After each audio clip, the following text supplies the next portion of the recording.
अब चालू है साहब। Yes sir, recording started.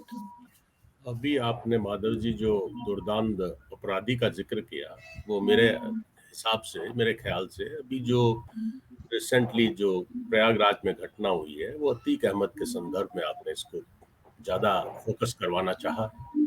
Atiq Ahmad एक वो नागरिक था, वो जिसको कि 60 साल की आयु कुल प्राप्त हुई, और 60 साल की छोटी आयु में, अल्पायु में, उसने करीब 100 तो एफआईआर वो है जो जिनके खिलाफ उनमें चालान पेश होकर मुकदमा चल रहा अदालत में। और बड़ी सरप्राइजिंग बात यह है, जो आज तक बहुत, अगर हमारा तबका है जो वकीलों का या जो भी न्याय व्यवस्था से जुड़े हुए हैं, उन्हें आश्चर्य होगा कि 123 एफआईआर इलाहाबाद हाई कोर्ट ने अपने विशेष प्रावधान के तहत उन्हें क्वैश कर दिया, समाप्त कर दिया।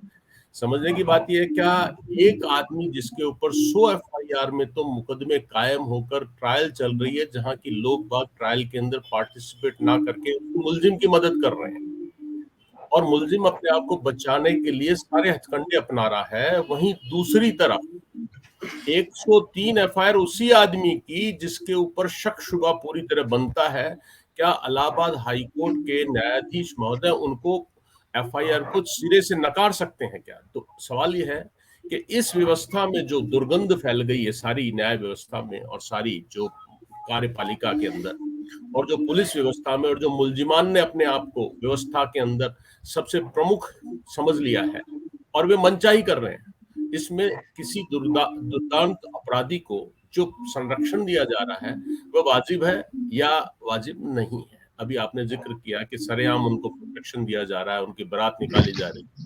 इसका लघु रूप से अगर मैं आपसे अर्ज करना चाहूँ, बैकग्राउंड ये है कि इतने मुकदमे चलने के बाद उसे प्रयागराज की जेल में रखा गया, अतीक अहमद को। अतीक अहमद ने प्रयागराज की जेल में जो अपना आधिपत्य जमा लिया, जो आतंक फैला दिया, उसके दबाव में आकर उसे देवरिया नाम की जेल के अंदर शहर में ट्रांसफर किया गया।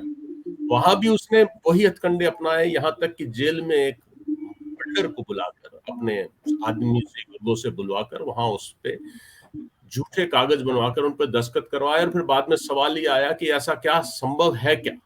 ये सारा मामला जब माननीय सुप्रीम कोर्ट के समक्ष पहुंचा, तो सुप्रीम कोर्ट ने, मेरे अनुसार तो उन्हें सुप्रीम कोर्ट को ये तय करना था कि इसकी सारे केसेस की जो ट्रायल, स्पेशल ट्रायल हो जाए, जल्दी हो जाए, और इतनी जल्दी हो जाए कि एक उदाहरण कायम हो जाए कि एमपी एमएलए के अंदर, क्योंकि ये 5 बार का एमएलए है, एक बार का फूलपुर जैसी जगह से एमपी है। तो कहने का तात्पर्य है कि उसका, जिसका कि बैकग्राउंड ऐसा है, जो राजनीतिज्ञ भी है और बहुत बड़ा अपराधी भी है, उसका जल्दी तय करवाने के बजाय सुप्रीम कोर्ट ने एक दूसरा वाया मीडिया निकाल लिया, गली निकाल ली, और उन्होंने उनको दूसरी जेल में भेजने का आदेश कर दिया कि अपने राज्य के बाहर जेल में भेजा जाए। क्योंकि उत्तर प्रदेश सरकार ने उसे ठीक समझा, तो उसे अहमदाबाद जेल में भेजा। अब जब अहमदाबाद वो था, तभी बहुत बड़ी घटना जो है हमारे यहाँ हो गई कि एक उमेश पाल नाम के आदमी का कत्ल हो गया, सरेआम कत्ल हो गया। उसका वीडियो वगैरह सारा ऑनलाइन सब देश को पता लग गया। उसी के संदर्भ में जब एक जांच चल रही थी कि अब नया मर्डर हो गया जिसमें इन्हीं लोगों ने मर्डर किया है, इन्हीं लोगों ने करवाया, तो एक जो ट्रायल चल रही थी दूसरे केस में, उसमें तय पाया गया कि इसे कोर्ट के सामने पेश किया जाए, क्योंकि इसको फाइनल पेशी के दिन जब फैसला सुनाया जा रहा है, मुलजिम को अदालत में हाजिर रहना है। इस एग्जीक्यूट करने के लिए, इस वारंट को, मुलजिम को कोर्ट में पेश करने के लिए, जो पूरी पुलिस है उत्तर प्रदेश की, वो बड़े लवाजमे के साथ अहमदाबाद गई, रोड पर लेकर उसे वहां पहुंची। और रोड के ऊपर भी कई खतरे थे, इतनी लंबी रोड, 24 घंटे से ज्यादा की यात्रा, और उसके अंदर पूरी व्यवस्थाएं करके जाना, तो पुलिस को उस समय बड़ी परेशानियां अनुभव हुई थी, दुविधा हुई थी। तो मेरा कहना है कि ऐसी बारात लाना, ले जाना करना, इसका एक कोई वाया मीडिया इस राष्ट्र को निकालना पड़ेगा, क्योंकि इसको अब राष्ट्र की तरह जीना है। कोई फीफडम नहीं है लोगों की, चंद लोगों की। और जो पार्टी थी, मुख्य पार्टी जिससे एमएलए बनता है, एमपी बनता है, दो पार्टी थी, एक बहुजन समाज पार्टी, एक समाजवादी पार्टी। समाजवादी पार्टी के तो मुखिया मुलायम सिंह यादव पर भी 100 मुकदमे चलते थे जब वो मुख्यमंत्री थे। तो कहने का तात्पर्य कि मुकदमेबाज ये लोग जो अपराधीकरण से राजनीति में आए हैं, इनके पीछे लोग लामबंद क्यों हो जाते हैं, इनके पीछे लोग बारात क्यों हो जाती है, इसके ऊपर समग्र रूप से जो आपने आज का हमारे को इकट्ठे करके जो आपने ये गोष्ठी करी है, इसके लिए मैं आपको तहे दिल से धन्यवाद देता हूं। और साथ में इस बात के ऊपर तायद करता हूं कि अपने माध्यम से अपन कोई आगे कोई ऐसा सुझाव दें जिसके सुझाव की कद्र हो। वैसे तो सुझाव बहुत से लोग दे रहे हैं, लेकिन एक सुझाव ये भी है कि जिस जगह कोर्ट होता है उसके बगल में ही जेल होनी चाहिए, ताकि उसी कैंपस से उठा के उनको जेल से और कोर्ट में पेश कर दिया जाए। क्योंकि प्रयागराज में इसके बहुत मुकदमे थे, वो जेल भी दूर दूर बनाते हैं। जेल अगर उसी कैंपस में हो, और इनके लिए स्पेशल कोर्ट है, स्पेशल कोर्ट में मुकदमा चल रहा था, वहां ट्रायल जल्दी होनी चाहिए। तो बहुधा प्रश्न है जो कि आज आपके सहयोग से समाधान निकलेगा। तो मेरा रिस्पेक्टफुल सबमिशन यह है माधव जी कि इन बारात जिनके पीछे चलती हो, उन्हें हम केवल और केवल कानून में संशोधन करके ही बचा सकते हैं। कानून में संशोधन आवश्यक है कि ऐसों की ट्रायल 6 महीने में ही समाप्त हो जानी चाहिए, पहले होता आया है। जी, तो वकील साहब को हमने सुना, अमृत सरोलिया जी को, जो कि राजस्थान हाई कोर्ट में सीनियर एडवोकेट हैं, और साथ में है हमारे डॉक्टर नीरज रावत, जो कि सोशल वर्कर हैं, जो कि जवाहरलाल नेहरू यूनिवर्सिटी के छात्र रहे हैं, वहाँ की राजनीति में भी हिस्सा लिया है बढ़ चढ़ के, और उसके बाद में विदेश में भी जाके पढ़ाई की है इन्होंने, ऑस्ट्रेलिया में, और फिर ऑस्ट्रेलिया, सिंगापुर और साउथ कोरिया, मनीला वगैरह इन्होंने यहाँ पे काम किया है। अभी वापस जयपुर में है, और सामाजिक जो क्षेत्र है उसमें, सोशल वर्क में इनकी बहुत बड़ी रुचि है। साथ में ये हमारे सीनियर जर्नलिस्ट मित्र जगदीश शर्मा जी, तो जो पूरी चीज़ों पे राजनीति बड़े लंबे समय से राजस्थान की, विश्व की और भारत की भी राजनीति पे नज़र रखे हुए हैं। तो ये एक प्रश्न एक आम आदमी के सामने आता है कि जब इन इन बदमाशों का, उन कुख्यात बदमाशों का राजनीतिकरण हो रहा था, तब कोई कार्रवाई नहीं हुई। जब इनके 40-40 साल तक इनके कोई मुकदमे पे कार्रवाई नहीं हो रही थी, तब भी संज्ञान नहीं लिया गया। और अब इनकी किसी भी परिस्थिति में उसकी जांच अवश्य होनी चाहिए। इनको मार डाला गया है कुछ व्यक्तियों द्वारा, जिसकी शायद जांच चल रही है, कौन है, क्या मारा है। इसमें सीधा-सीधा तो ये है कि इनका जो काला पैसा है, अब एक अपराधी भारत के अंदर राजनीतिज्ञ बन रहा है। वो राजनीतिक पार्टियां उसको संरक्षण दे रही हैं, उसको अपना सेनापति बना रही हैं, और वो कहते हैं कि 20-30-40 हजार करोड़ रुपए की संपत्ति उसने अर्जित की है।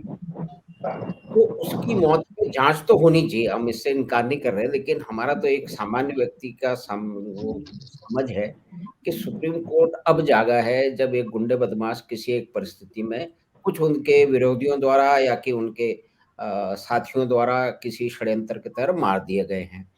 तो पहले क्यों नहीं हुआ? तो इसमें एक पूरी भूमिका क्या रही है इसकी बताई वकील साहब ने, अमृत सरोलिया जी ने।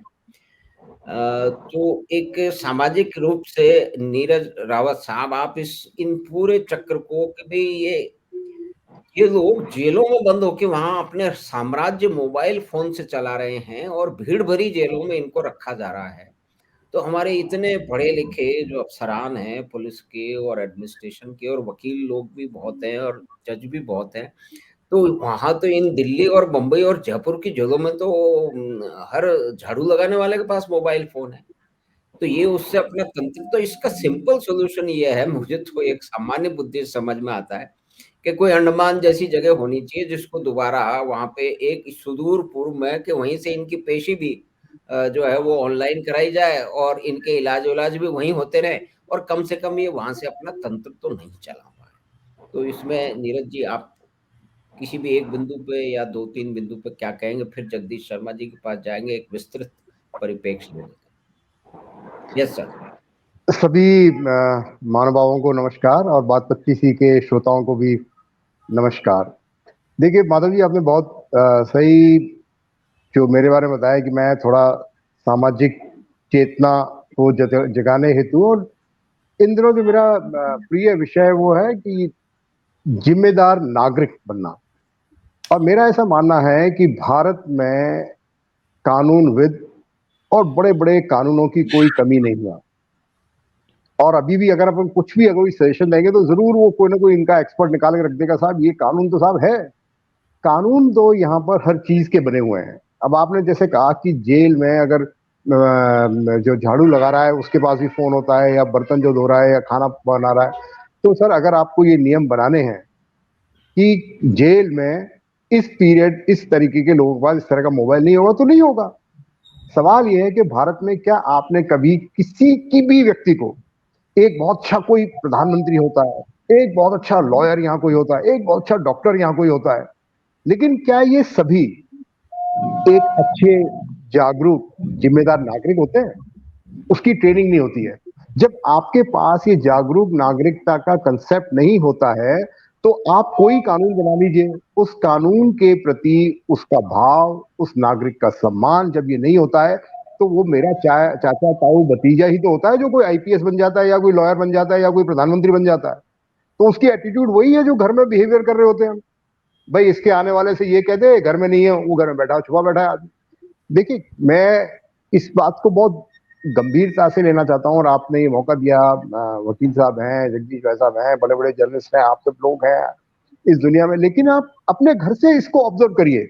हम किसी और को दोष देते हैं, ये करते हैं, कानून बनने चाहिए। मैं कहता हूँ सर जेल में आपको क्यों अंडमान की जरूरत है? जहां भी जेल है इंस्ट्रक्शन सीधा होना चाहिए कि अगर अंदर से किसी के पास किसी तरीके का हथियार या जो भी आपने बैन लगाया है वो आइटम अगर मिल गया, sub jailer has to be terminated. Sir आप ये नियम बना दीजिए, ये दे दीजिए, आप देखते हैं सर दूसरे जेल में किसी को कुछ मिल जाए। आपने कोई नियम बना के उसको इंप्लीमेंट करना ही नहीं है, तो सिर्फ बातें करनी है और फिर वो मीडिया बकवास करे जा रहा है। मतलब आप मेरे को बताइए, मैं दूसरे देशों में रहा सर, हमने वहां भी कुछ ये सब क्रिमिनल एक्टिविटीज चलते हुए देखा होगा। मैं एक किस्सा तो प्राइवेट लेवल पे अमृत भाई को तो मैं बता ही चुका हूँ, जो मेरा अनुभव सिंगापुर की कोर्ट में हुआ था। मतलब वो चीज ही अलग है ना सर, बिल्कुल। मतलब क्योंकि वहां वो मीनिंग है, हमारे यहाँ किसी चीज का मतलब कुछ और है, कहते कुछ और है हम लोग। तो ये जो प्रवृत्ति है ये आपके समाज से निकली हुई है और ये राजनीतिज्ञ हैं, ये हम में से ही भाई बहन है, हमारे भाई बहन ही है ये। तो जो हम घर पे करते हैं वो ये कर रहे हैं। कुछ थोड़े ज्यादा बेशर्म होते हैं तो ज्यादा नंगापना करते हैं। तो ये है सर कि देखिए अभी इनका अगर आपके सिंपल है कि मेरी जेल में ये मोबाइल कैसे पहुंचा, तो सबसे पहले उस जेलर को उठा के आप टर्मिनेट कर दीजिए। आप एक जेलर को टर्मिनेट कर दीजिए, हिंदुस्तान के सारे जेलर सीधे हो जाएंगे। उनको पता चल गया कि एक्शन होता है। जैसे कि योगी ने अब जैसा भी एक्शन ले रहा है, वो यूपी में कुछ ले रहा है, जब आप कोई भी एक्शन लेने जाओगे तो कुछ ना कुछ लोग उसमें कमियां निकालेंगे, लेकिन आपको समाज को किसी एक डायरेक्शन में आगे बढ़ाना है। मैं ये तो नहीं वेट कर सकता इस समाज में कि सब लोग अपने आप ही जागरूक हो जाएंगे और सब कुछ ठीक हो जाएगा। तो आपको जागरूक करने के लिए क्या कर रहे हैं, फिर नियम को इम्प्लीमेंटेशन करने में हम क्या कर रहे हैं। तो हमारे यहाँ ये जो भाव है। दूसरा देखिए, एक मैंने आपको कभी और भी एग्जाम्पल दिया होगा, एक सामाजिक कंट्रोल, एक जिम्मेदार नागरिक बनाने से फायदे क्या होते हैं कि सामाजिक जो आइसोलेशन होता है ना, ये एक बड़ी जबरदस्त चीज होती है, लेकिन उसके लिए आपको अपने नागरिकों के अंदर एक आत्मविश्वास जगाना पड़ता है। वो कैसे होता है? देखिए, अगर आपके प्रदेश में जल की कमी है किसी कारणवश और आपने कोई एक इंस्ट्रक्शन दिया सरकार ने कि भाई इन दिनों आप पानी को इस तरह वेस्ट ना करिए। अब आपका पड़ोसी इस तरह का पानी वेस्ट कर रहा है, तो हम में से कितने लोग हैं जो उस पड़ोसी को टोकेंगे? नहीं टोकेंगे। वो हम सोचते हैं हमारी ड्यूटी नहीं है। जब ये हम एक दो, और फिर मैं ही मुझ जैसा ये ऐसा कमजोर व्यक्तित्व का व्यक्ति कभी किसी उस पर पोस्ट बैठ जाता है, तो मैं वहां भी यही करता हूँ। तो आप अच्छे आईपीएस को कहां से ढूंढ के लाओगे, अच्छे आईएएस को कहां से ढूंढ के लाओगे, अच्छे वकीलों को कहां से लाओगे, अच्छे जजों को कहां से लाओगे? ये सब मेरे भाई बहन ही तो है ये। तो ये सब जो नकारापना है सर, ये ट्रेनिंग, मेरा मानना तो है जब तक आप ये सेंस को नहीं डालोगे और जब यह नियम जो आपने बनाया उसको आप इंप्लीमेंट नहीं करोगे। अब लोग योगी जी का विरोध क्यों कर रहे हैं? क्योंकि वो सब उनको सडनली लग रहा है कि बड़ा अत्याचार हो रहा है। अत्याचार किस पे हो रहा है भाई? अत्याचार अगर अत्याचारियों पर हो रहा है तो एक तो उसके बारे में बात क्यों करना, होने दीजिए। जो उस चैनल के बारे में उसकी महिमा मंडन करता है, क्या हम लोग उसको बॉयकॉट करते हैं सर? देखिए, दो रास्ते होते हैं, या तो कोई डिक्टेटरशिप टाइप बंदा ऊपर से आ जाए और वो सही कामों के लिए डिक्टेटरशिप चलाए, दूसरा या फिर यह हो कि भाई जैसे ऑस्ट्रेलिया एक छोटी पॉपुलेशन है लेकिन बड़ा राष्ट्र है, लेकिन जागरूक लोग हैं, पढ़े लिखे कम है वहां, बेवजह नहीं पढ़ने जाते हो। यहाँ पे हर बंदा डिग्री लेके घूम रहा है, लेकिन उसके अंदर ये बेसिक सेंस नहीं होगा कि मैं जोर से अपना म्यूजिक सिस्टम ना चलाऊं, मैं अपनी कार पार्क इधर जा रहा हूं तो भाई दूसरे घर के सामने खड़ी ना कर जाऊं, ये उसके अंदर सेंस होगा। लेकिन हमारे उस पढ़े लिखे के अंदर ये नहीं होगा। तो सर ये छोटी छोटी चीजें हैं जिनको अगर हम अपने जीवन में लाएंगे तो वो आईपीएस भी हमारा भाई बंद होगा, वो अच्छा बिहेवियर करने लग जाएगा, वो लॉयर भी हमारा भाई बंद होगा, उसका बिहेवियर अच्छा हो जाएगा, लेकिन वो चेक एंड बैलेंस उस तरीके का है ही नहीं। ना तो मेरे पुलिस ऑफिसर को शर्म आती, ना मेरे वकील को शर्म आती, ना मेरे जज को शर्म आती, ना मेरे प्रधानमंत्री को शर्म आती, क्योंकि शर्म नाम की चीज हमने यहाँ से टोटल गायब कर रखी है।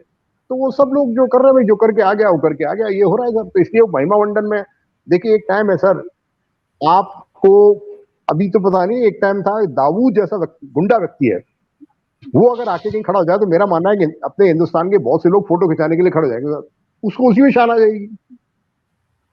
तो आपने ऐसे लोगों को, चाहे वो जिनके भी आपने नाम लिए, जिनका मर्डर हुआ या नहीं हुआ, मैं तो इनको नाम लेना भी मतलब गंदा समझता हूँ भाई, जिनको इनके साथ खड़े होने शर्म नहीं आ रही, आप ये देखिए, आप हम किसको दोष दें? तो पहले तो आप उनको शर्मसार करिए जो उनके साथ खड़े हो जाते हैं कि भाई तुम कैसे खड़े हो। तो मेरा ख्याल है अगर हमें ये नागरिकता का सेंस अगर लोगों के अंदर लाएंगे तो ये एक बहुत बड़ी जीत होगी हमारे सारे जुडिशरी के लिए भी, कार्यपालिका के लिए भी और विधायकी के लिए। नहीं, बिल्कुल आपने नीरज जी बहुत ही महत्वपूर्ण मुद्दा उठाया, जो कि किस तरह के नागरिक ये देश बना रहा है, और उनका सोशल जो है वो अवेयरनेस, या कि एक नागरिक होने की जिम्मेदारी की क्या भाव है, ये मेरे ख्याल में हमको कभी भी पढ़ाया नहीं गया है। विदेशों में डेफिनेटली पढ़ाया गया है, आपका तो अनुभव होगा ही, मेरा भी कुछ अनुभव है यूरोप और अमेरिका और इंग्लैंड वगैरह देशों में, कि वहाँ के बच्चे जो भारत में कभी भ्रमण करने आए हैं, तो वो एक बहुत ही डिसिप्लिन तरीके से, बड़ा बच्चा सबको करता है कि now this is 10 PM we must go and sleep. इस तरह हमारे यहाँ ना तो ट्रेनिंग दी जाती है, बल्कि उल्टी ट्रेनिंग है। मतलब हमारे लोग जो हैं, वो जो बाहर के जो बड़े बड़े नेताएं हैं, अगर कोई मतलब विधानसभाओं और लोकसभाओं की प्रोसीडिंग देख ले, तो कोई बच्चा क्या उससे सीख लेगा? हमारे नेताओं के वक्तव्य सुन ले तो क्या सीख लेगा? मतलब उसमें कोई बहुत सारे, अधिकतर, सबके तो नहीं कह सकते, बहुत सारे अधिकतर उनके कोई कोई मतलब ही नहीं। तो ये आपने एक सोशियोलॉजिकल एस्पेक्ट और बिहेवियरल एस्पेक्ट, इंडिविजुअल का और समाज का आपने बताया। तो जगदीश शर्मा जी, तो आप इस सारे ये भी कुछ कुछ जो घटनाक्रम हो रहा है, और जो बेसिक जो खामियां हैं हमारे तंत्र की, और वकील साहब ने उसके लीगल एस्पेक्ट और क्या क्या कैसे वो बताया, और सोशियोलॉजिकल एस्पेक्ट डॉक्टर साहब ने बताया, नीरज जी ने। तो आप इसको सब कैसे देख रहे हैं, और किस तरह से क्या इसकी कैसे इसकी मीमांसा करेंगे? जगदीश शर्मा जी। माधव जी, मेरी आवाज मिल रही है आपको ठीक से? बिल्कुल बिल्कुल, बहुत अच्छी बढ़िया। तरह। अच्छा माधव जी, ऐसा है, वकील साहब ने बहुत ही विस्तार से बता दिया किस तरीके से कानून तो सब चीजों के लिए हैं, और भी बनाए जा सकते हैं। कानून इतनी बड़ी चीज नहीं है इस देश में, बनते हैं खूब, आए दिन बनते हैं, और चीजों को ठीक करने के लिए ही बनते हैं। सवाल ये है कि हम कानून का उपयोग कैसे करते हैं, और उसको कितने बेहतर तरीके से सरकार प्रशासन जो है उस कानून को लागू करवा सकती है, उसको सचमुच में कानून के तरीके से ही लिया जा सकता है। अब बहुत सारी बातें बताई कि जेल में क्या क्या हो जाता है। आपने भी कहा कि भाई फोन तो सफाई कर्मचारी के पास भी रहता है, तो वो कर लेगा बातचीत, तो बातचीत करने से फिर कैसे रोका जा सकता है? तो सारी सुविधा हमारे यहाँ की जेलों में भी, राजस्थान की जेलों में भी, जब कभी भी कोई रेड वेड पड़ती है, पुलिस वालों के ऊपर प्रेशर पड़ता है, तो ऊपर से ऑर्डर आता है भाई रेड मारो। देखो, तो एक एक छोटी छोटी जेल में 20-20, 25-25 फोन और सिम तो आराम से मिल जाते हैं, ब्लेड मिल जाती है वहां, चाकू तैयार कर लेते हैं वो लोहे की पतरियों से। तो ये सारी चीजें तो उद्यमी दिमाग है इन लोगों का, तो वो उद्यम करना जानते हैं और उसका उपयोग करना जानते हैं। सवाल मंतव्य का है, जैसा कि नीरज जी कह रहे हैं कि आपका मंतव्य क्या है? आपका मंतव्य एक अच्छे नागरिक बन के रहना है, या आपका मंतव्य कानून को हाथ में लेकर अपनी मनमर्जी चलानी है, अपनी दादागिरी चलानी है, अपना गुंडाई चलानी है, ये है। और उसके लिए आप हर तरीके का साधन, सुविधा, रास्ता, षड्यंत्र जो कुछ भी है वो सब तैयार करते हैं, अपनाते हैं, और उसी से फिर चीजें बनती है। हमारे देश का दुर्भाग्य ये है कि आजादी के बाद से ही बहुत सारे पॉलिटिशियन हैं जिन्होंने कि आगे बढ़ने के लिए, अपनी बहबूदी के लिए, संसाधन इकट्ठे करने के लिए ऐसे तत्वों का साथ लिया जो तत्व समाज में रहने लायक नहीं थे, जिनको समाज से बिल्कुल ही दूर किया जाना चाहिए किसी भी सूरत में, क्योंकि वो पूरे समाज को खराब कर रहे थे। अब आप देखिए, अगर उदाहरण ये अतीक अहमद वाला और अजहर वाला ले, तो इन लोगों को 40 साल 42 साल कैसे हो गए कि इनका पहला मुकदमे में कोई सुनवाई और गिरफ्तारी हो। एक तरफ आप 6 महीने में केस को निपटारा करवाना चाहते हैं और जल्दी से जल्दी लिटिगेशन खत्म हो, इस बात की तैयारी में रहते हैं, दूसरी तरफ 40-40 साल तक केसेज ही नहीं आते सामने। तो सरकार क्या करती है? सवाल यह है कि 40 साल से अगर ये केस नहीं हो रहे हैं और सबको पता है, तो सरकार क्या कर रही है? सरकार तो ये कर रही है, जिस समय भी जो सरकार है उसने अपने अपने ढंग से कानून को चलाया, उसने राज कायम किया और उसने समाज में जो कुछ भी स्थितियां वहां आज देखने को मिल रही हैं वो सब तैयार की। क्या तैयार की? कि भाई जो अतीक अहमद है, जिसके ऊपर की अभी वकील साहब बता रहे थे 103 मुकदमे तो चल रहे हैं, 125 खत्म किए जा चुके हैं। इनको चुनाव में यूज करा, एक समाज के तौर पर चुनाव में यूज किया गया और चुनाव में दादागिरी से भी यूज किया गया। वो अपने डर की वजह से एक दफे सांसद और 3 दफे विधायक चुने गए, और विधायक चुन के क्या कर सकते हैं? वो फिर कानून को अपने हाथ में रखते हैं। तो चाहे गिरफ्तारी हो चाहे बाहर हो, वो तो उत्पात मचाएंगे ही। जो आदमी एक तांगे वाले का बेटा था, वो आदमी किस तरीके से कई हजार करोड़ की आसामी हो गया, वो कैसे हो सकता है? आप अंदाजा करिए। सैकड़ों की संख्या में जमीन और जायदाद उनकी मौजूद है, इलाहाबाद में है, पूरे उत्तर प्रदेश के बड़े बड़े शहरों में है, यहाँ तक कि दिल्ली और गुड़गांव जैसे शहर में है, मुंबई में उनका मकान मिला है। तो ये क्या हो रहा था देश में? सबके सब आंख बंद करके सोए हुए थे। किसी को नहीं पता था कि ये कितना बड़ा गुंडा जो है वो शहर में इस तरीके से उत्पात कर रहा है, देश में, स्टेट में जहां भी उत्पात कर रहा है, और हम चुपचाप बैठे हुए उसको देख रहे हैं। किसी को शर्म नहीं आई, किसी को अपनी ड्यूटी समझ में नहीं आई। तो ये तभी होता है। तो जिस तरीके का शासन वहां चल रहा था यूपी में पिछले 40-50 साल तक जो चला है, जिसकी भी सरकारें रही है, आप सब जानते हैं वहां कौन कौन राज करने वाले रहे हैं, कैसे कैसे उन्होंने राज किया है, किस किस तरीके से वहां पर समाज को चलाया गया है, कानून की कितनी कीमत समझी गई है, ये सब चीजें वहां आप लोगों को पता है बहुत अच्छे से। मैं उसकी विवेचना नहीं करना चाहता, लेकिन पहली बार उत्तर प्रदेश में एक ऐसा शासक करने वाला आया, ऐसा शासक आया जिसने कि अपने शासन से ये बताया कि कानून का राज होता क्या है, किस तरीके से कानून के राज को चलाया जाता है, किस तरीके से गुंडे पनाह मांग जाएंगे। आपके पास इतनी ताकत होती है।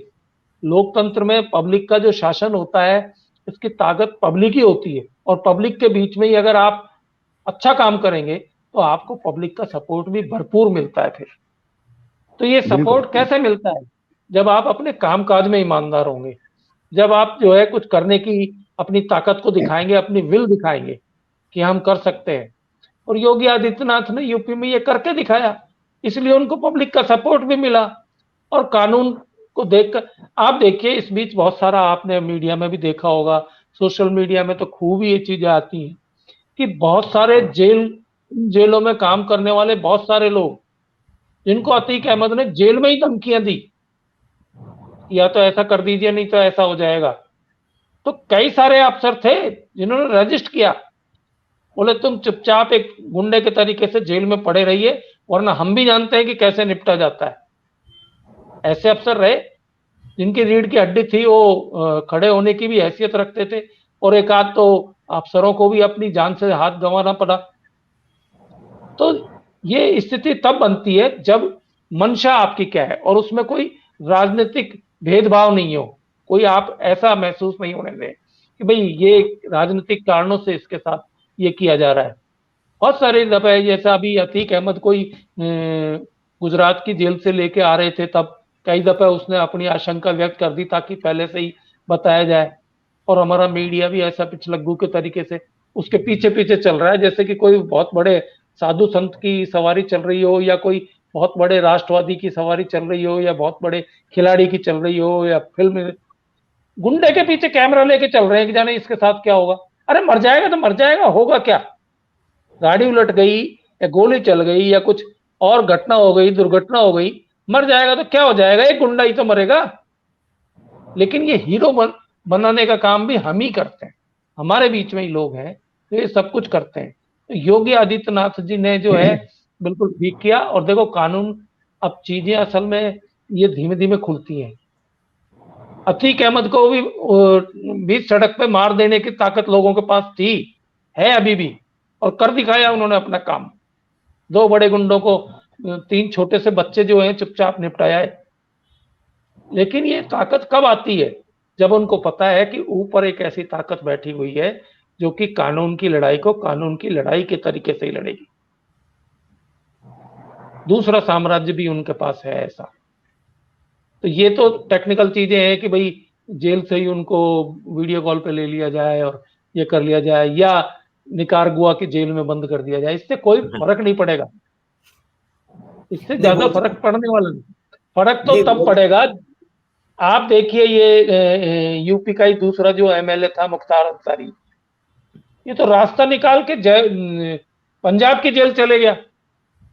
कानून का तो ये खिल्ली उड़ाते हैं, और 3.25 साल तक पंजाब की जेल में ऐसे रहा जैसे 5 स्टार होटल में रह रहे हो। उनको भी पहली बार जेल हुई है, और ये तो वकील साहब बताएंगे कि उनको 10 साल की सजा क्यों हुई, जबकि उन्होंने सरेआम जो है 400 गोलियां मारकर एमएलए को मारा था, उसके खिलाफ चुनाव जीतने वाले को। तो मेरा कहने का मतलब कि आप कानून का अगर उपयोग सही तरीके से करें, और आपकी मंशा जो है अच्छा समाज बनाने या समाज को अच्छा शासन देने की है, तो वो घर बैठे भी हो सकता है, और उसके लिए कहीं बाहर जाने की या जेल के पड़ोस में ही अदालत बनाने की या ये करने की जरूरत नहीं। उस दिन रात को अतीक अहमद के साथ जो पुलिस वाले थे, वो चाहते तो ऐसा थोड़ी है कि ये लोग पकड़े नहीं जा सकते थे, वो तो खुद ही सरेंडर कर दिया उन्होंने, और बचने के लिए जैसे राम और बोला, ताकि इंडिकेट करें कि हम कहां से आए हैं।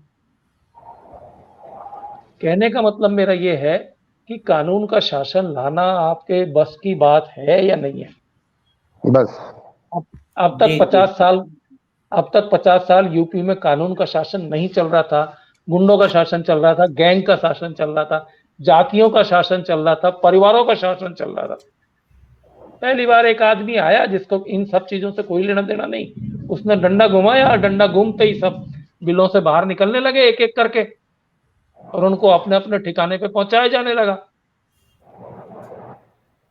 तो अगर आप शासन देश में कानून का होगा, और किसी की मंशा विल जो है वो ये होगी कि हमें बेहतर करना है इस समाज के लिए, समाज में से आतंक को खत्म करना है, समाज को कुछ ढंग के लोगों के हाथों में रखना है, तो अच्छे तरीके से हो सकता है। ये योगी आदित्यनाथ ने यूपी में करके दिखा दिया है।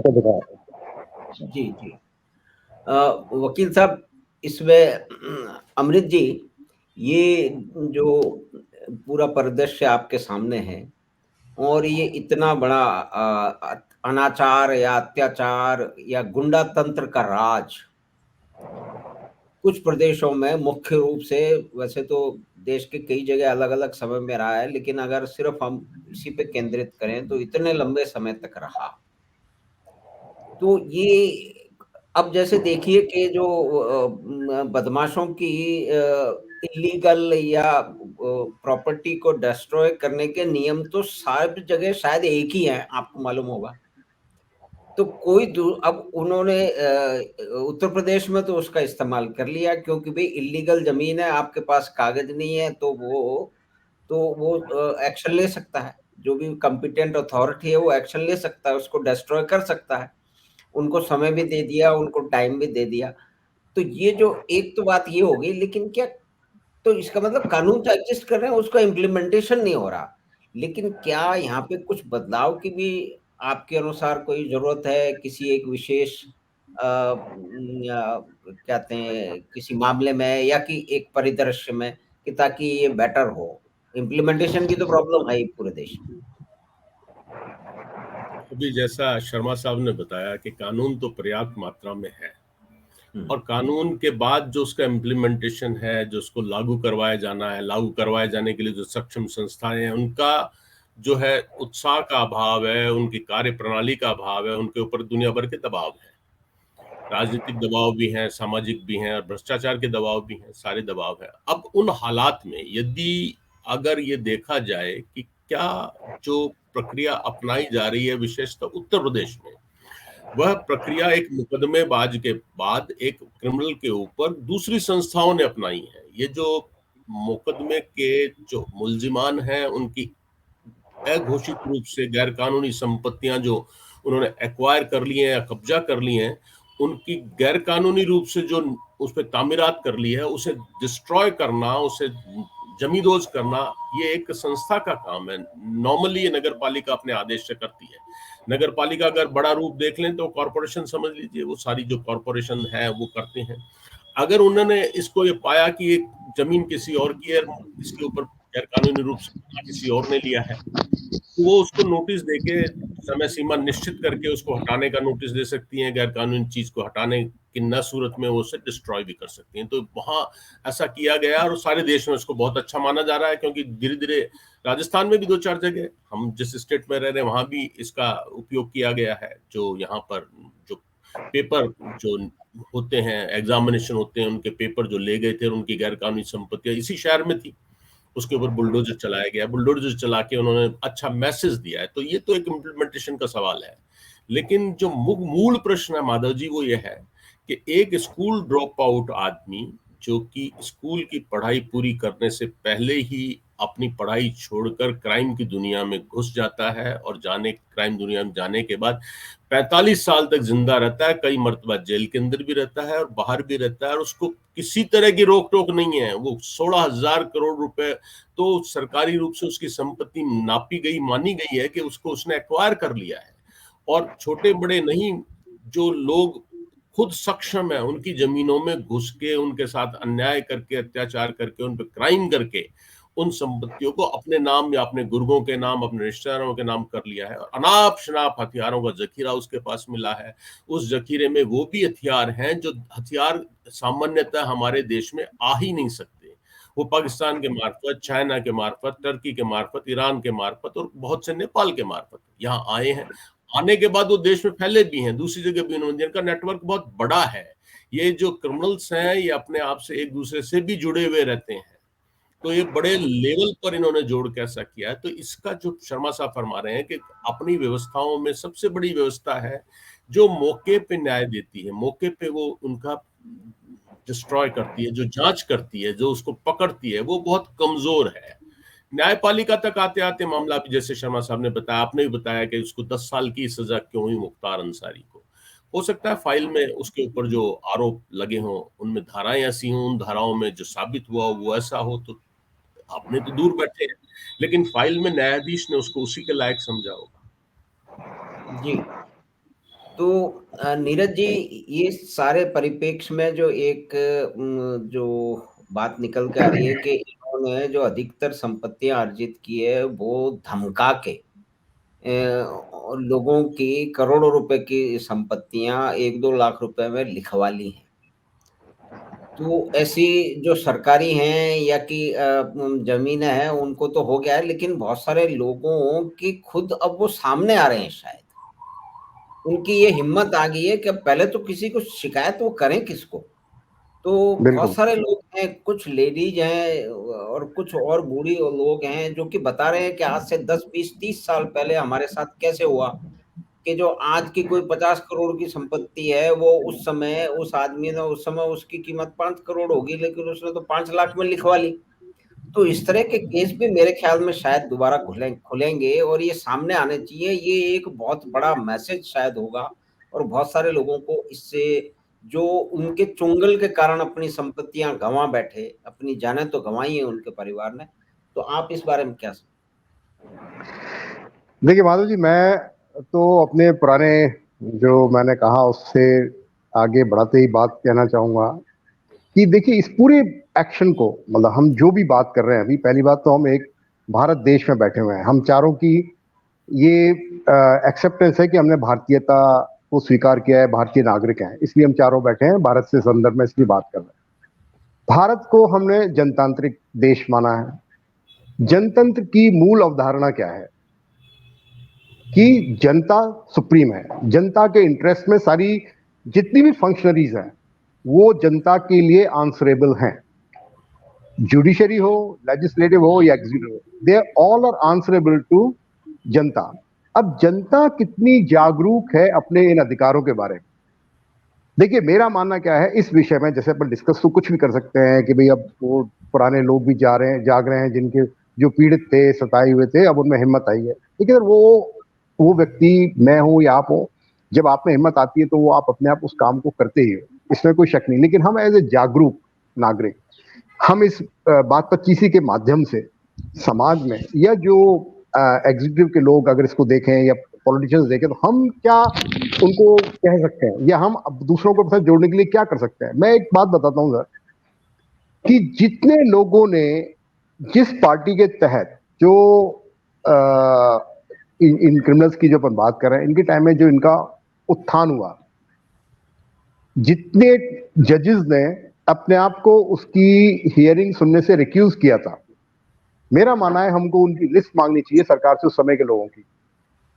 उन समय के रहे चीफ जस्टिस को, हाई कोर्ट के जितने भी लोग थे जो अपने आप को रिक्यूज कर रहे थे और उसको इतने साल तक उसकी सुनवाई नहीं करते थे डर की वजह से, उनका नाम सहित लेकर हम जिम्मेदार नागरिक उनके नाम से शेम करके एक स्टेटमेंट निकाला है कि शर्म है तुमको और तुम्हारे परिवार को कि तुमने इस समाज की टैक्स से रोटी खाई है और आम जनता को आप इन गुंडों से बचाने के लिए सिर्फ केस हियरिंग नहीं करते थे।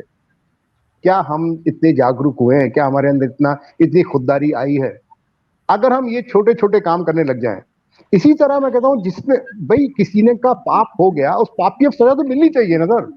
जिस दिन समाज में ये तय हो जाएगा कि सर अगर पाप करोगे सजा होगी, तो आप देखिएगा कि सजा के विरुद्ध की आवाज नहीं उठेगी।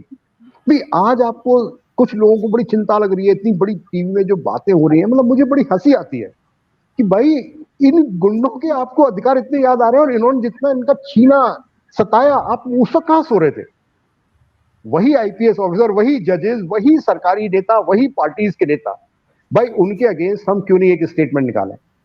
भाई आज अगर सच्चाई निकल कर आई है, we come out 100 citizen 200 citizen, let's come out कि भाई ये हमको शर्म आती है कि आप जैसे आदमियों को हमने इतने साल झेला, सर इतना छोटा सा काम करना शुरू कर दीजिए आप। मैं बताऊं that would be the biggest help to people like Yogi and people like Modi right now. अगर अपन को लगता है कि हाँ भाई ये कम से कम सच्चे तो हैं, बाकी तो मुझे भी नहीं पता क्योंकि अपन इनको पर्सनल लेवल पर जानते नहीं है, लेकिन समाज को जागना पड़ेगा। हर चीज अपन, क्योंकि विधायक हो या कोई सर, वो मेरे समाज से तो आदमी जा रहा है ना सर, वो उतना ही बेशर्म है जो मेरे बगल का पड़ोसी है जिसके लिए मैं कुछ कहता हूं, वो भी उतना ही बेशर्म है। तो उसकी बेशर्म, जब वो बेशर्म हो चुका, तो अब आपको थोड़ी बहुत अपना आलस, थोड़ा बहुत अपना संकोच छोड़ना पड़ेगा घर में, अगर आप अपने आने वाले बच्चों के लिए, पीढ़ी के लिए, समाज को कुछ मतलब जिंदा समाज छोड़ना चाहते हो। मुझे तो कई बार लगता है ये मर चुका है, मरा हुआ समाज है हमारा। किसी के आगे, मतलब आप देखिए जो व्यक्ति अपने, वो एक सैफई गांव है जिसको उसने जगमग कर रखा था, वहां एक पार्टी होती थी, दुनिया भर के बंबई में बैठे भाड़, बड़े बड़े जो अपने आप को यहाँ पे करोड़पति बताते हैं, वो भाड़ है वो basically, from our kind of mindset, जो हमारी मिडिल क्लास के माइंडसेट के लोग हैं, वो भाड़ है। वो उनको साथ वो लेके नचाते थे। भाई जब से वो पार्टी हटी है, उनका नाच क्यों बंद हो गया? आप मेरे टैक्स के पैसे से उनको नचा रहे थे भाई, मजे ले रहे थे आप। जिस दिन हमारे अंदर ये आ जाएगा कि भाई आपसे कोई गलती हुई ना सर, अब आप उसके लिए आप भुगतोगी, तो अभी तो मैं इतना ही मैं सजेशन दे रहा हूं कि इस बात पर किसी के माध्यम से जो लोग हमारे जुड़े हैं, या आप तीनों मेरे अग्रज भी हैं, भाई मेरा ये सजेशन कि जो जजेस ने रिक्यूज किया था अपने आप को, हम उनका नाम मांगे, उनके अगेंस्ट 50 आते हैं, 50 responsible citizen with their name, with their address, with their post, with their experience, with their as.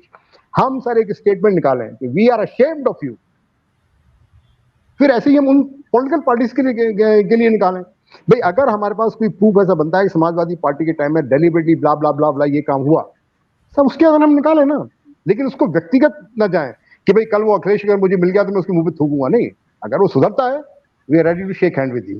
लेकिन क्योंकि आपने गलती करी है, आप हमसे गाली सुनिए।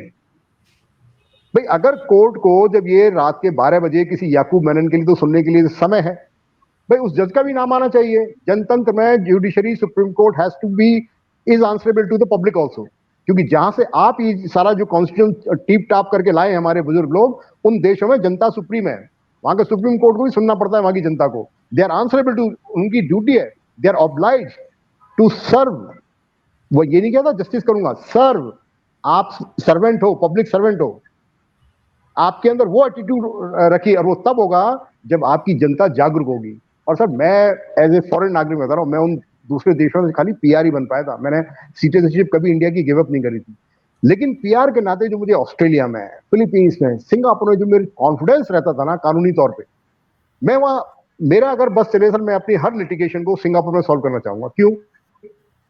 Because I have seen justice happening in one day, in one hearing, and it is happening in multiple courts they have established, because they do not want to delay it, but justice तो होना ही चाहिए for any democracy to survive। अगर justice होते हुए नहीं दिखेगा तो sir वो कोई देश या वो समाज थोड़ी है, वो तो भीड़ बक्कड़, हम तो बेशर्मी तरह से यहाँ जीवित हैं, बेशर्मी तरह से आके यहाँ पड़ गए क्योंकि माँ बाप ने पैदा कर दिया था, भारतीय हूँ, खाल भारतीय जैसी लगती है। भाई आपका चॉइस क्या है? क्योंकि माँ बाप ने पैदा कर दिया तो इसलिए भारतीय बन के झेल रहा हूँ। लेकिन एक मुझे जागरूक, पढ़ा लिखा नहीं है, मेरी चॉइस है sir, I want to be Indian, मैं इंडियन हूँ। फिर मैं इस पर गर्व महसूस कब करूंगा? जब मुझे यहाँ पर वो इंसाफ मिलता हो, जब मुझे वो, मैं आज जो थोड़ी बहुत छवि आपकी बन रही है वो किस बात से बन रही है? ये जो जिन दो लोगों को आपके पढ़े लिखे समाज के लोग ये गाली देते रहते हैं मोदी योगी को, आप ईमानदारी से देखिए सर, मैं उन समाज से रह के आया हूँ, आज सिंगापुर में या ऑस्ट्रेलिया में, they all are appreciating them, the common citizen. वो थोड़ा इनके बारे में सिर्फ सुन के ही, this is what exactly is required in India. लेकिन आपने क्योंकि इतना एक छल कपट, फिर हमारा जो थोड़ा बहुत जो इंटेलेक्चुअल बुद्धिजीवी वर्ग के नाम पे जो है कि आपने एक ग्रुप खड़ा कर दिया था, वो अपने आप को पता नहीं वो क्या ही समझने लग गए थे। झूठा इतिहास पढ़ा के, झूठी बातें बता के एक पूरी उन्होंने पौध तैयार कर दी थी। उसका मैं भी हिस्सा था एक टाइम तक, लेकिन मेरी जब आंखें खुली तो मुझे कोई शर्म नहीं आई उनसे अलग होने में, और उनकी हिम्मत नहीं हुई थी मुझसे, वो आज भी नहीं टकराते हैं। चाहे वो, मैं उनको कई बार मंचों पे कहता हूं, मैं आ जाओ खुल के बात कर लेते हैं। अभी एक बार फेसबुक पे किसी मेरी बात, थोड़ी बात होगी तो उसने एक ही कमेंट किया, मैंने जो उसको रिएक्शन दे दिया, वो पूरा ग्रुप साइड हो गया, मैंने इसको मत छोड़ो तुम, क्योंकि you come out with logic. भाई मैं कोई पैदा जब हुआ था सारा ज्ञान लेके थोड़ी पैदा हुआ था, and if I am ready to accept what I am learning, तो सर मुझे चेंज होने में दिक्कत क्या है? अभी अगर मुझे कुछ चीज लगी, जब मुझे लगता था प्रोग्रेसिवनेस को आपने लेफ्ट से जोड़ दिया, जो अनटचेबिलिटी और ये सब है उसको आपने मतलब कह दिया कि नहीं यार, मतलब ये सब चीजें लेफ्टिस्ट लोग ऐसे, तो कौन लेफ्टिस्ट नहीं बनेगा भाई?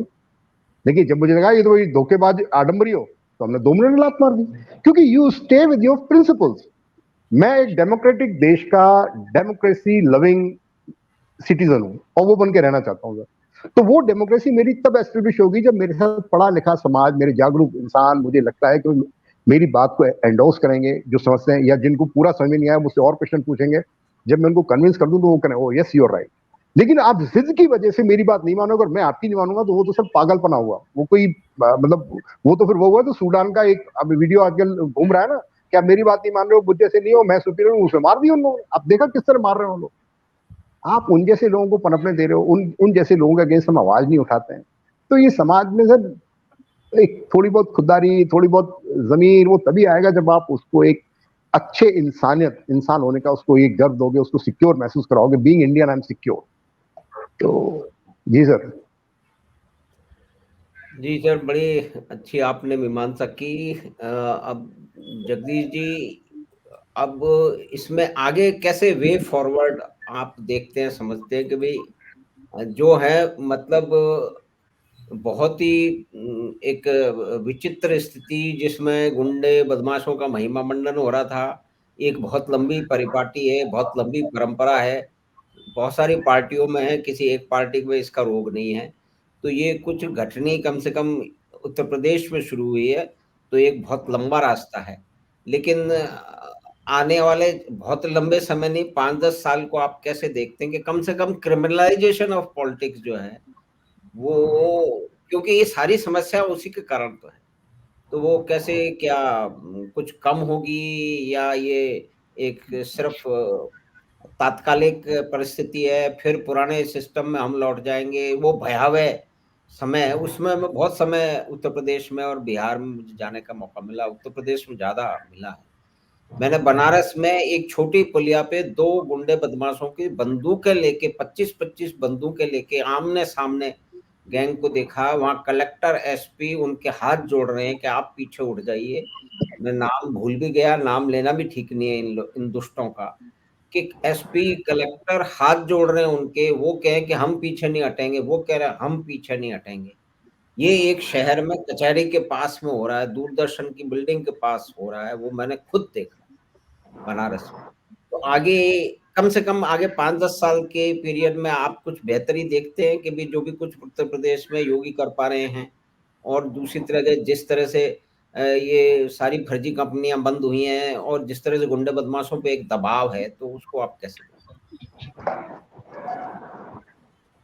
देखिए माधव सिंह जी, जैसा कि नीरज जी अभी बता रहे थे जी कि एक आदर्श स्थिति की बात करते हैं, जो पॉलिटिशियनों की भाषा है आप उसको सुन लीजिए। वो नागरिकों को, इस देश के नागरिकों को एक नंबर का शासन देना चाहते हैं, भरपूर भोजन देना चाहते हैं, स्वस्थ वातावरण देना चाहते हैं, पढ़ाई की पूरी व्यवस्था देना चाहते हैं, और सारे उनके सामाजिक दायित्व जितने हैं उनको बहुत अच्छे वातावरण में पूरा।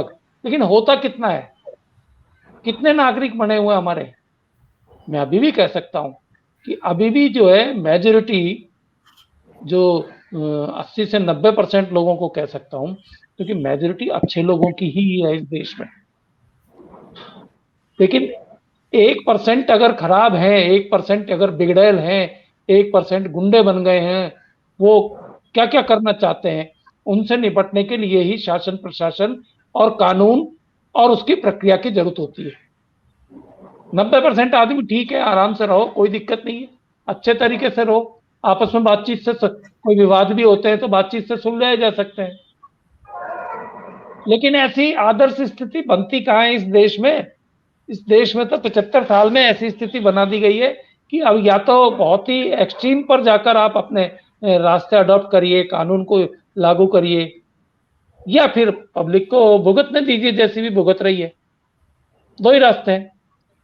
तो अगर जिस किसी भी पॉलिटिशियन ने, लाइक योगी आदित्यनाथ या और भी कोई होंगे 2, 4, 5, तो उन्होंने अडॉप्ट किया ऐसा सॉल्यूशन करने का रास्ता और दृढ़ता के साथ कानून को लागू करने की बात सोची, गुंडों से निपटने की बात सोची, कानून का राज लागू करने के बारे में जब तक पॉलिटिशियन नहीं सोचेगा तब तक नीचे अफसरों को इनकी कोई हिम्मत नहीं कि ये कुछ कर बैठे। आप खुद ही बता रहे हैं कि 150, 200 लोगों को पुल के ऊपर गोलियां चलाते हुए देखा। वो एक पुलिस का एसपी और कलेक्टर कर क्या रहे थे वहां? हाथ जोड़ रहे थे, तमाशा देख रहे थे। आपके पास फोर्स होती है, दुगनी फोर्स बुलवा लीजिए और उनको 10-5 को भून के पटकिए वहां पर, तब उनको पता चलेगा कि शासन भी है यहाँ, केवल हमारी गुंडागर्दी नहीं है। तब एसपी की वैल्यू का पता चलेगा, तब कलेक्टर की वैल्यू का पता चलेगा। तो आप, सवाल यह है कि एक नागरिक, जिम्मेदार नागरिक हम बनाएं, वो नागरिक कैसा बनाएं? ये तब बनता है जब ऊपर से उसके ऊपर वरदस्त होता है कि बेटे कर लो तुम अपना काम, जो कानूनन है, हम आपका बाल भी बांका नहीं होने देंगे। और एक कानून का राज है तो कानून कानून के तरीके से ही चलेगा। वो ऐसा नहीं है कि वो अतीक अहमद के लिए तो अलग होगा और मोहनलाल जी के साथ अलग होगा, ये नहीं होगा फिर।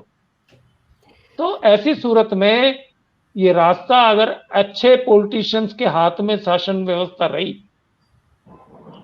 जैसा कि मैं समझता हूं अभी 5-10 साल तो रहेगी, जिस ढंग का अब लोगों को जिस ढंग की आदत पड़ने लग गई, या जिन्होंने देख लिया कि ऐसी पॉलिटिक्स भी हो सकती है पॉजिटिव सोसाइटी के लिए, तो 5-10 साल हो सकती है, लेकिन अगर लोगों ने बिगड़ना शुरू किया, कोई षड्यंत्र ऐसे चल गए देश में, तो वही हाल हो जाएगा। फिर कॉफी हाउस में कानून को फाड़ कर फेंका जाएगा और फिर खुद ही उलझेंगे उसमें, तो रोया जाएगा, चिल्लाया जाएगा।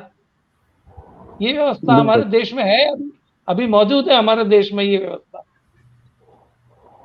ये आशा की जानी चाहिए। और जैसा कि नीरज जी भी कह रहे हैं और वकील साहब ने भी कहा कि अच्छी सोसाइटी बनाने के लिए केवल पढ़ना लिखना ही अच्छा जरूरी नहीं है। बिल्कुल। हाँ, जो डिग्रियां वाली पढ़ाई हम करते हैं, उस डिग्री वाली पढ़ाई का कोई मतलब नहीं है। अच्छे अच्छे डॉक्टरों को और इंजीनियरों को, वकीलों को, यहाँ तक कि जर्नलिस्टों को, सबको मैंने क्रिमिनल बनते हुए देखा है। मैं आपको इस शहर में ही नाम गिना दूंगा। हम अपने राजस्थान में नहीं रोक सकते, यहाँ कोई माफिया कम पनपा हुआ है। आज आप सुनिए कि रोजाना आप सुनते हैं, अखबार में खबरें छपती हैं कि 9 बीघा की जमीन पर अवैध कॉलोनी बनाने वाले को जेडीए ने ध्वस्त किया, फलाने को इतनी कॉलोनी बनाने वाले को ध्वस्त किया। कभी किसी ने ये सोचा है? शासन व्यवस्था ये पता करती है कि कॉलोनी बस कैसे जाती है, इसमें जेडीए क्या करता है? जेडीए के इंस्पेक्टरों का काम क्या है? फिर किस बात की तनख्वाह लेते हैं? वो केवल उगाही करते हैं। जहां कहीं अवैध तरीके से मकान बन रहा है, उनसे 2-4 लाख रुपए टूम लाते हैं।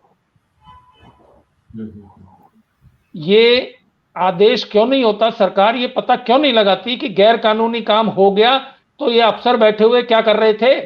क्यों हजारों लाखों रुपए की तनख्वाह लेते हैं? जिस दिन से ये जिम्मेदारी पर एक्शन होना शुरू हो गया, अवैध कॉलोनी शहर में बसना बंद हो जाएगी। बिल्कुल। तो सवाल ये है कि आप प्रशासन को कैसे काम में लेते हैं? आपकी मंशा है या नहीं?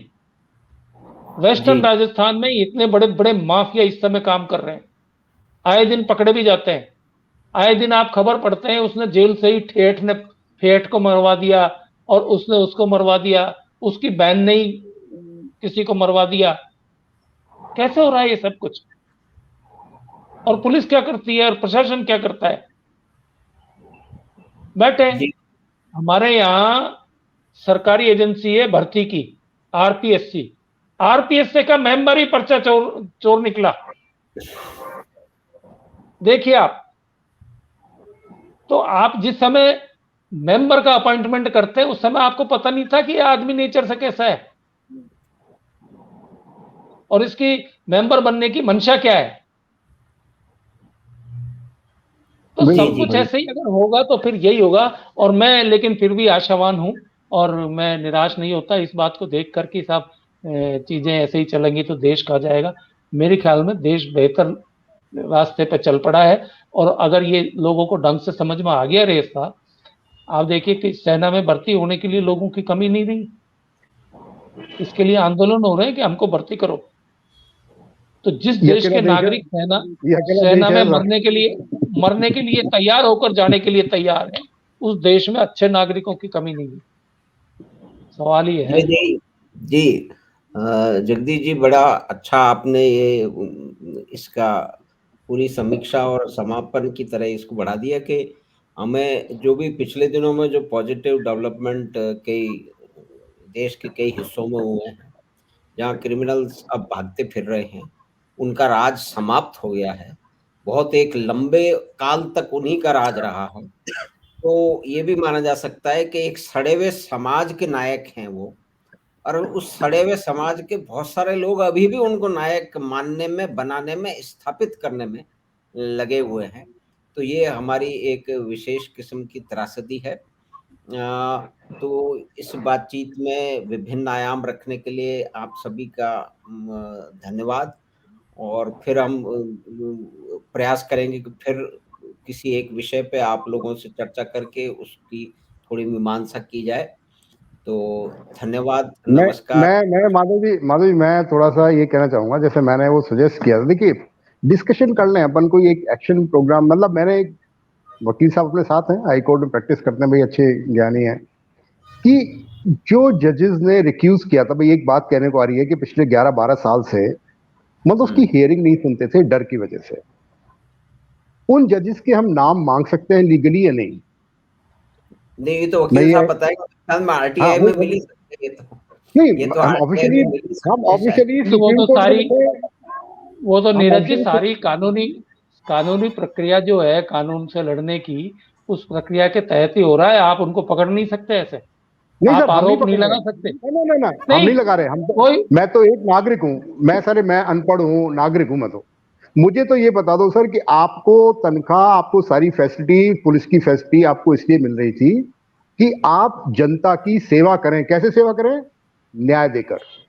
अब आपने पिछले 11 साल से 1 2 3 4 5 जजेस हैं सर, आपको अपना कार्य करने का अधिकार है। मुझे यह अधिकार तो है कि मैं आपको गाली दूं, मतलब गाली माँ बहन नहीं, मतलब कि सर आप बदतमीज हो, आप गंदे हो, आप कामचोर हो, भाई ये तो मेरे अधिकार है। तो मैं अपने साथ अगर 100 ऐसे नागरिक, एक लेटर लिख के मैं तो कर रहा हूँ, प्रधानमंत्री को लिखो, योगी को लिखो, सुप्रीम कोर्ट को लिखो और हाई कोर्ट को लिखो कि सर आपके ये जो जजेस उनका नाम चाहिए, इतना बड़ा कारनामा, क्योंकि अतीक अहमद ने जितने क्राइम उन 12 साल में किए हैं उसकी इनडायरेक्ट जिम्मेदारी उन सब जजेस पे आती है। कि आपने सुनने से इनकार किया तो उसकी हिम्मत बढ़ रही थी, क्यों नहीं लिंक किया जा सकता? मैं ऐसे ही जानना चाहता हूँ। जब आप किसी बीड़ी पीने वाले को, कि उसकी धुआं से वो दूर बैठे, धुआं वाले को तो आपने सू करवा रखा है कि पैसिव स्मोकिंग एक मतलब भी क्राइम है, तो आपने स्मोकर को कर दिया। तो किसी के काम की जिम्मेवारी की वजह से कोई दूसरे क्रिमिनल्स अगर तैयार होगा, और साफ झलक रहा है कि आपने भाई एक बार एक्सक्यूज नहीं, आपने मतलब इतने साल एक्सक्यूज लेते रहे। क्योंकि ये प्रचलन अगर यहां से शुरू नहीं होगा तो फिर आप आईएएस की कैसे मांगोगे, फिर किसी आईपीएस की कैसे मांगोगे? और फिर अगर इनको ये अधिकार है तो मैं तो कहता हूं हमारे सेना के अधिकार इनको भी होना चाहिए। भाई वो भी पैसा लेके आपके, साला उल्टा हवाई जहाज लेके आपके घुसा दें, किसी मार दें आपके अंदर, क्योंकि सारा अधिकार आप ही क्यों रखना चाहते हो? भाई ये जो जनतंत्र के नाम पे जो ढोंग यहाँ मचा हुआ है, कि सारे इस तरह के ऊट पटांग अधिकार तो जनतंत्र में मिलेंगे। तो मेरा जो भाई जो सरहद पे खड़ा हुआ है, उसने कौन सा गुनाह कर दिया सरहद पे जाके? उसकी बंदूक टेढ़ी हो सकती है, किसी उधर चल जाएगी क्यों? और तो उसकी चल जाएगी तो उसमें कोर्ट मार्शल होगा, ये होगा, क्यों होगा? फिर ऐसी ऐसा है ऐसी नीरज कानून जी, बना दें। ये ये क्या है, ये मैंने पहले भी कहा था कि आप बात कर रहे हैं बहुत ही आदर्श स्थिति की, कि ऐसी होनी चाहिए व्यवस्था, कि ये हम अब कह सकते हैं, कानून के लिए कह सकते हैं। मैं आपको ये कह रहा हूं कि आज जो है जजेस इस तरह का एक्ट कर रहे हैं, ये क्यों कर रहे हैं? इसलिए कर रहे हैं कि उनको पता चला है कि शासन व्यवस्था क्या है। जनतंत्र में हाँ शासन आप कुछ लोगों को देते हैं, कुछ पार्टी को देते हैं, कुछ लोगों को देते हैं। वो कैसे चलाना चाहते हैं अपनी व्यवस्था को, उसके ऊपर निर्भर करता देखिए, है। आप 50 देखिए साल से बिल्कुल ऐसी आप, शासन व्यवस्था चला रहे थे जिसमें कि कोई काम करना ही नहीं था, बल्कि दबाना था अपने बिल्कुल आप सही व्यक्तिगत कह रहे हो, स्वार्थों के लिए। जगदीश जी आप सही कह व्यक्तिगत रहे हो। मैं यही स्वार्थों कह के रहा हूँ, लिए। अपन को किसी एक जगह पिन पॉइंट करके चलना पड़ेगा। जैसे वो मुख्तार अंसारी जी की वकील साहब ने बात बताई कि भाई वो पंजाब चला गया वहां से, और वहां पे अय्याश की तरह से 20 कैदी रहने चाहिए, कि 20 या 30 कैदी, उतनी बड़ी एक उसको बैरक शैरक दे के 5 स्टार स्टाइल दी। तो मैं ऐसे ही कहता हूँ सर, उस जेलर के बैंगलो विरुद्ध बैंगलो सर बैंगलो दिया गया, उसको बैंगलो दिया बैंगलो गया। दिया, तो उसको हम एज ए जनता हम कहते हैं हमारे पैसे का आपने हनन किया है, आपने हनन किया है, आपको भाई वो उसको फाइन करेंगे नहीं करेंगे? हम 100 लोग मिलकर उसको रिटर्न में गाली दे दें कि भाई शर्म आती है कि आपने ऐसे पैसे से अपने बच्चे बच्चे और बड़े किए हैं, भाई इतनी बातें लिखते हैं।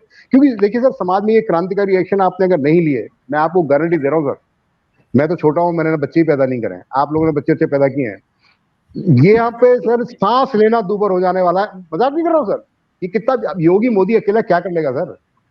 उनको जनता की बहुत जबरदस्त सपोर्ट चाहिए, जागरूक ठीक नागरिकों बात, को सामने आना पड़ेगा। और अब भी हम ठीक मरने से बात है। डरते रहे, मैं ऐसे डरता रहूं सर, इसका कोई पॉइंट नहीं है, और अपन बात भी करते रहे। भाई एक लेटर लिख के पीएम को भेजें, सीएम को भेजें, अशोक गहलोत क्यों डरे? मैं आपको सर एक बात, ऐसी एक बात चली है अपने जयपुर में, रेलवे स्टेशन के सामने और सिंधी कैंप वाली रोड पे एक ब्रिज बना दिया है। भाई वसुंधरा गहलोत ये क्या अपने अपने घर के पैसे से बनाया क्या उन्होंने? हमारे पैसे से बनाया है। आज इनको 15 साल बाद रियलाइज हो रहा है कि सर वो गलत बन गया। ठीक है, हम जनता आपको अधिकार देते हैं सर, इसको तोड़िए आप। भाई जनता का पैसा ना, ओके वी आर रेडी, आप तोड़िए, दोबारा बनाएंगे अपन इसको। हम सर ये ड्रास्टिक एक्शन देखिए सर, जिन समाजों में आपने जिनसे टीप के कॉन्स्टिट्यूशन लाए हो ना, वहां ये हो चुकी है चीजें। और अगर ये इतनी इतनी मर्दानगी, इतनी इतनी आपके अंदर अपने देश के प्रति या जनतंत्र के प्रति अपनी लगाव नहीं है, तो फिर आप जनतंत्र लायक नहीं हो, फिर आप सड़ते रहिए, कुड़ते रहिए आप। ये कोई पैदा थोड़ी होते हैं सर, जज वज जो बड़े होते हैं वो मेरा भाई बहन हम में से पढ़ के निकलता है। तो वो हमारे अंदर ये खुददारी कब आएगी कि भाई कि ठीक है वो जज बना है क्योंकि उसने वो लाइन चूज करी है, वो आर्मी का ऑफिसर बना है क्योंकि उसने वो लाइन चूज करी है, वो प्रधानमंत्री बन गया क्योंकि उसने पॉलिटिक्स लाइन चूज करी। मैं नहीं बना क्योंकि मैंने चूज नहीं किया, लेकिन मैं तुझसे कम नहीं हूं।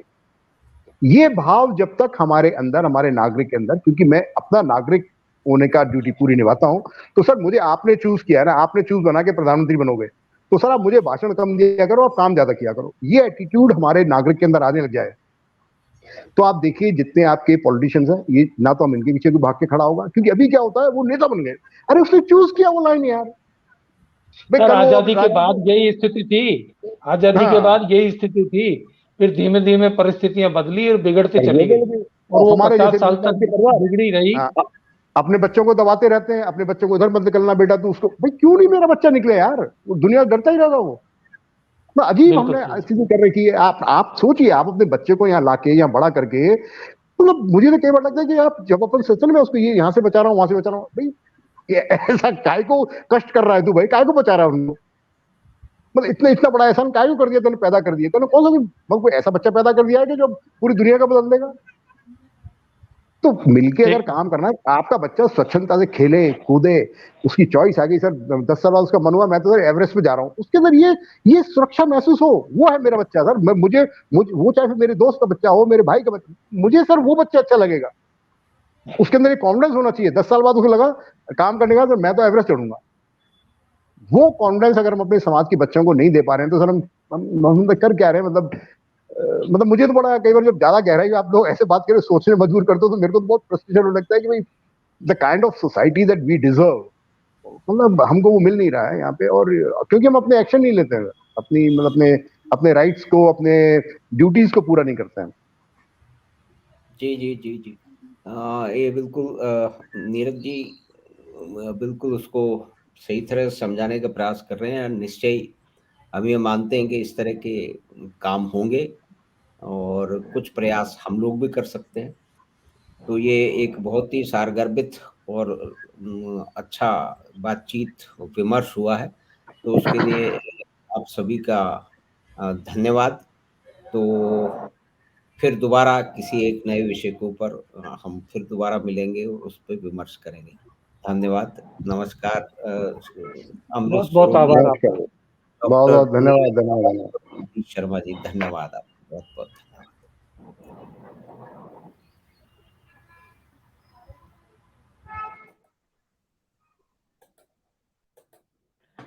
तो भी हमने बातचीत की इस विषय पे कि अपराधियों का किस तरह से राज रहा है, अब वो बिखर रहा है, और अपराधियों के साथ भी फिर अपराध हो रहे हैं।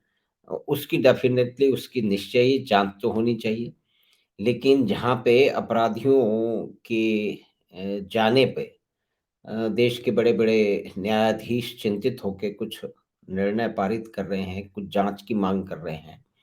तो हमारा तो एक साधारण नागरिक होने के कारण इतनी ही जिज्ञासा है कि उनको पहले समय में जब इस तरह के गुंडे बदमाश का राज चल रहा था, एक पूरा सड़ा हुआ समाज था, उसको ये सड़ा रहे थे, तब हमारे बड़े-बड़े विद्वान और दूरदर्शी जो है वो न्यायाधीश और एक्टिविस्ट वो कहाँ थे।